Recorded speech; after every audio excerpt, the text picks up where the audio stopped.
Welcome to Zamboanga City in the Zamboanga Peninsula, and welcome to Anthro on Foot's walking tour. This is a self-paced walking tour that features key heritage sites and cultural highlights in the area. We hope you enjoy this tour as much as we enjoyed curating it. Introduction. The Zamboanga Peninsula was first settled by the Subanen people in the late 12th to the early 13th century, followed by the Yakan, Balangigi, and other Sama-Bajau groups. Chinese Song dynasty records from the 11th century mention a polity named Sanmalan in Mindanao, which some scholars tentatively identify as Zamboanga, though this connection is speculative. The Tausug people began migrating to the region in the 13th century, later becoming the dominant group in the Sulu archipelago after converting to Islam and establishing the Sultanate of Sulu in the 15th century. The Subanen largely remained animist, with some converting to Islam.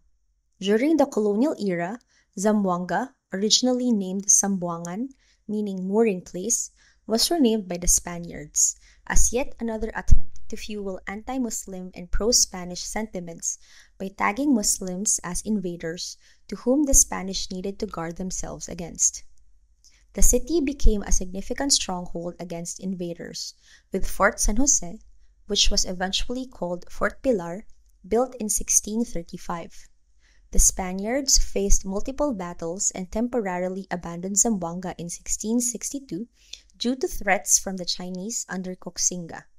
The Spanish returned in 1718, rebuilding the fort and continuing to defend the settlement. In the late 18th century, a British naval squadron raided Zamboanga but was repelled.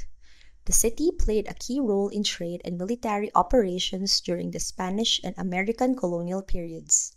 Zamboanga was declared the capital of the Moro Province in 1903, becoming a center for commerce, trade, and governance in Mindanao.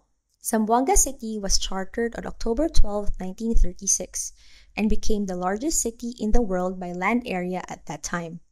During World War II, the city was occupied by Japanese forces. The city was liberated by American and Filipino forces in 1945. Basilan was separated from Zamboanga City in 1948, and Zamboanga was classified as a first-class city in 1953. Chavacano, a Spanish-based Creole language, is the mother tongue of most Zamboangueños.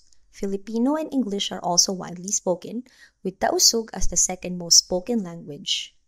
Zamboanga City is known as the sardines capital of the Philippines, with sardine fishing and processing comprising about 70% of its economy. Zamboangueño cuisine reflects its diverse cultural heritage, with unique dishes like coracha alavar and chupaculo, both featuring the local coconut crab and mangrove snail respectively. The city also features indigenous Tausug and Sama cuisine. Notably, weightlifting champion Heidelin Diaz, hailing from Zamboanga City, won for the Philippines the country's first Olympic gold medal in the 2020 Tokyo Olympics.